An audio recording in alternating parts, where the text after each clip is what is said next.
Hi guys, welcome to Office Blokes Reacts. I'm Office Bloke Dave. I'm Office Bloke Mike. I'm Office Bloke Daz. Collectively, we are the Office Blokes on the road to 100,000 subs. We are getting there. Like this that. week. It's This nuts, week, isn't it? Absolutely nuts. It's going to happen this week. It really is. Should do. Yeah, awesome. And Office Bloke Mike is going to tell you all about our Patreon page. Yeah, go and have a look at patreon.com, put in Office Blokes React, and all the information you need to support our channel is contained therein. So go and have a look. There you go. Snappy, concise. I like it. To the point. And Office Bloke Daz on Instagram is going to tell you very briefly about our other two channels. Cheers, Office Bloke Dave on Instagram. That's all right, no worries. Yeah, we got Office Blokes Try and Office Blokes Podcast. Bada bing. Perfect. You know what to do. Yeah, search in the search bar. It's not your first time. And on Office Blokes Podcast, our new section, Office Blokes Confidential, is where we take viewer submissions, where we want to hear about problems in your personal life. And Got a load already. Yeah, They're rolling in now, aren't they? Yeah, we're starting to get some. We're going to be recording content this week, so keep your eye out for that. And email us with your problems, and we'll just have a bit of fun with it all. We will indeed. Yeah, Yep. You'll get a taste for it when we release our first episode. Yeah. Snowflakes need not apply. Right, what happens to your brain when you're turned on? I can tell you exactly what happens to my brain when I'm turned on. It just switches off. Just powers down. I'm not sure whether I wanted to know, really, but I was going to say something else. I'll wait. Right. I'll wait for another opportunity. Yeah, I can imagine. I think this is going to be a funny one. I hope so. I hope so, yeah. Yeah, let's get into it then. You're just going about your day with a lot of things on your mind. You're trying to stay focused and get to your next destination when, whoa, that's probably the most attractive person you've ever seen in your life. And now your mind can only think about one thing. So much for focus. What was he apologising for there? It's probably English. It was hopping everywhere, I don't know. Well, Wonder if he nudged her. Sorry. Sorry, you're the most attractive. It's like a switch flipped in your mind the second you felt that surge of attraction. Most people have experienced it, but few understand it. What exactly happens to your mind when you get turned on? Our brains are a complex combination of neurons and chemical reactions, and every thought or emotion that goes through that gray matter triggers a different combination of reactions. But few reactions have as much of an immediate impact as sexual attraction, and it'd be very noticeable if we were actually thinking about the science instead of having our minds on only one thing. This is the process of sexual attraction, but most people think of it more as getting turned on or feeling horny. It can make people act in all sorts of ways, from stumbling over their words to blurting out inappropriate things. But before your brain gets you into trouble, understanding exactly what's going on might just help avoid that slap. So what's getting turned on anyway? Sexual arousal is the combination of physical and cognitive changes that you undergo when your mind perceives something sexually desirable. This can be the presence of a person, or it can be the sight of something sexually attractive on TV. They're both watching Baywatch together. Right, they're drinking bottles of Jack Daniels, apparently, because that's what you do with your mate. Wow. Standard. On the computer, or even on the printed page, as many teen boys discovered when they snooped through Dad's special box of magazines. As soon as the brain reacts, the body responds. What changes are you going to feel immediately? The body tends to be pretty subtle with physical indications of sexual attraction. You'll be more likely to blush, your pupils might dilate, and blood flow will speed up, especially to the genitals. The nipples might get more erect, but those are probably kept hidden under a shirt. What might not be hidden, as any guy who suddenly didn't want to get up from the table can testify, is an erection. And this is when extra blood flows to the head of the penis, making it larger and harder. Clarified. While this is useful in preparing for sex, it can also make itself very obvious and awkward. Those changes are nothing compared to what's happening in the brain. I remember at my high school when everyone's going through that, you're all teenage boys and everyone's getting those sort of like unexpected random boners when you're not supposed to. And you get caught with one, you're bullied for the next 5 years. And the thing always used to be like, you'd have a longer jumper on and you'd kind of pull your jumper down a bit, and they banned school jumpers. really? Absolutely outright banned school jumpers. Outrageous. So then instantly every guy is like, well, you know, horny teenage boys, what the fuck are you going to do? Bet your teachers loved that, didn't they, in them years? It's ridiculous. All in prison now. But, I know, yeah. Ridiculous. If you ask most people what organ is most associated with sex and love, they might say the heart. And that's definitely what companies making Valentine's Day treats seem to think. But while it might be more appropriate for Halloween, It's the brain that's the star of the show and makes sexual attraction as powerful as it is. The chemical reactions it creates when it perceives sexual attraction affect almost every area of the body. That's because the brain is in control of the way we perceive the world through our 5 senses. The question of what happens to your brain on sex is so complex that there have been studies on it dating back decades. It was back in 1966 when the first major work on the science of sex was published. And appropriately, it was published by a pair with experience. William Masters and Virginia Johnson were both scientists and a couple, and their book, Human Sexual Response, claimed that there was a 4-stage William Virgin.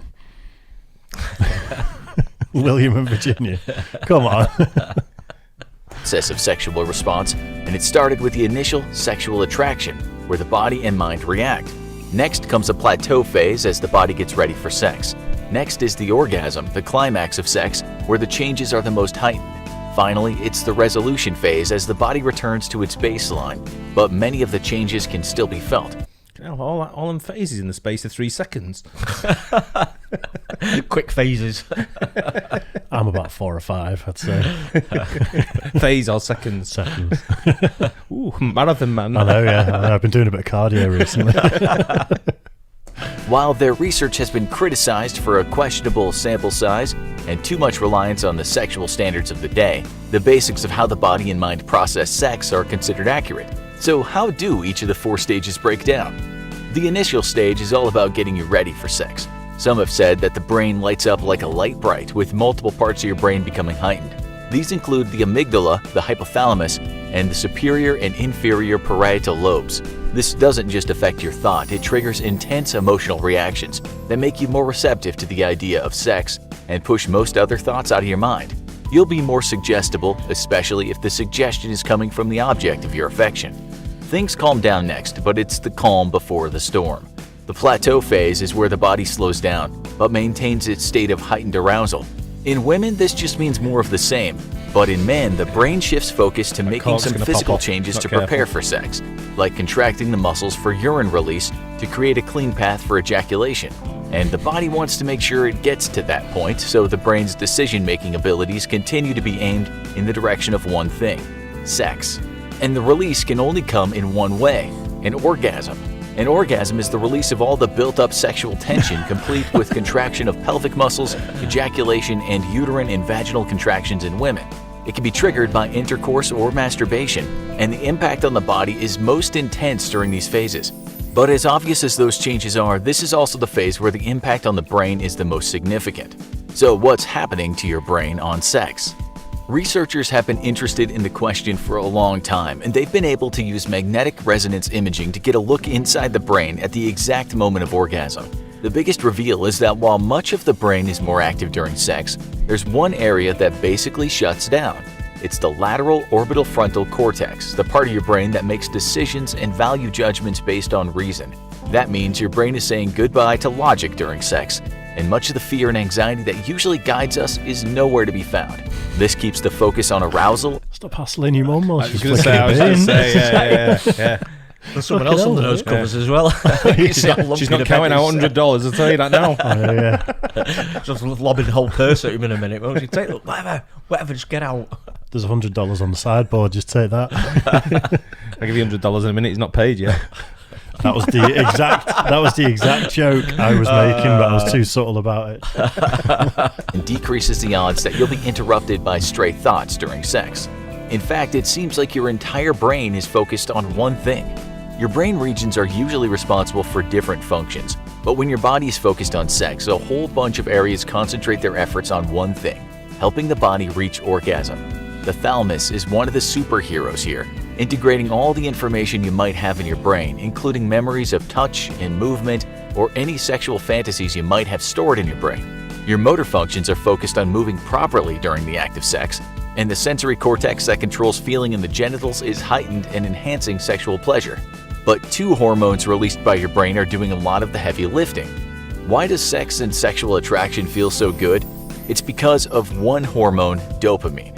This hormone is one of the biggest producers of good feelings, giving you more desire and motivation, as well as a general sense of pleasure.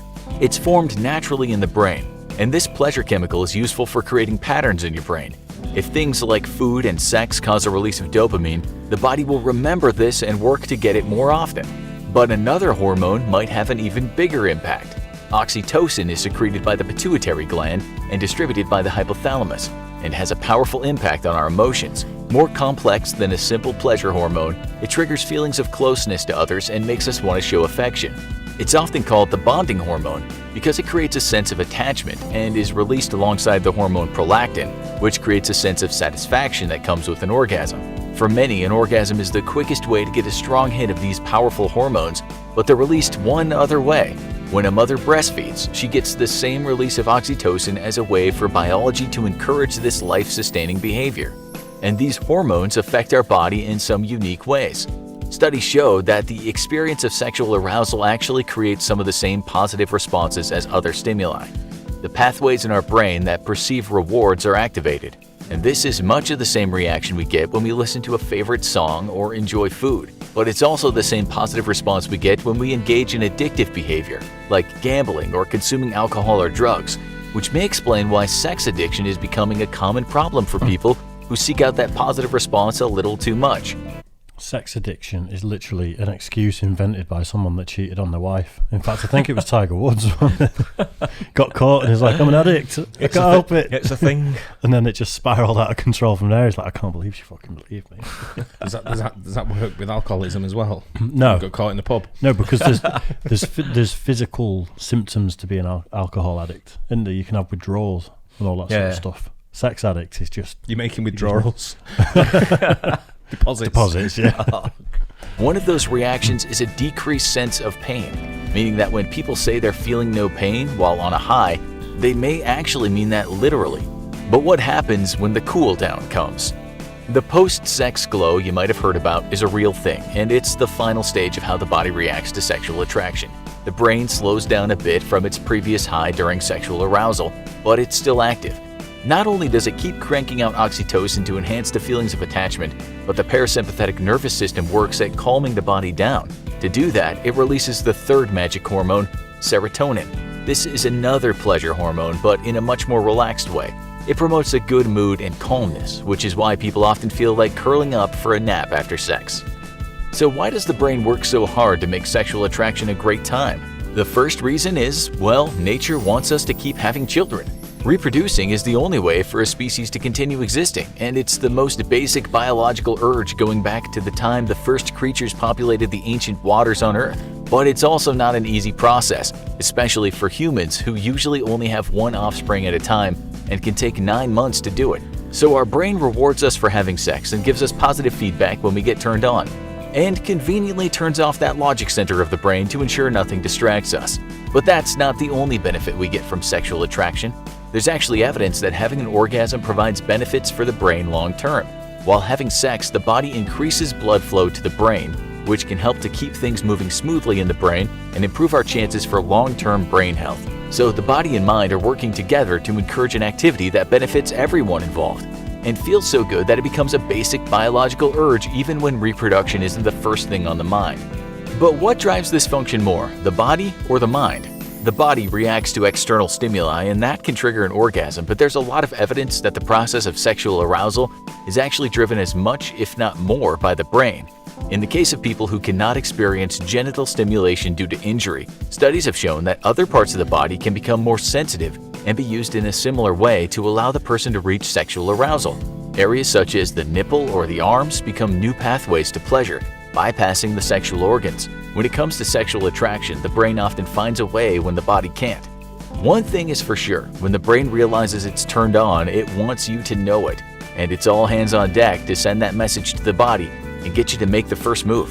For more on this human impulse, check out what happens to your body when you're... That was really interesting. Very interesting. You're both pretty quiet for that one. Making notes. We knew all that anyway. Erogenous zones, nipples. There's your note. Really? Yeah, you knew. No, I think I was going to say at the beginning, dopamine, that's like the pleasure hormone, isn't it? That's with everything. Whatever you do, that's your reward for it. So I guess that's how you get addicted to positive behaviours. Yeah. Dope. Yeah. No, an interesting one, that, especially for a single guy. Yeah, I'm sure it was. I wonder if you use any of them techniques that they're using there, Dave. What going? Yeah. Well, we know you do that technique. Should have moved the microphone before I did that one. Yeah. Anyway, interesting stuff. I hope you guys like that too. Don't forget like and subscribe, hit the bell, check out our other channels as well, all in the description, and we'll catch you guys on the next one. Cheers, guys. Cheers.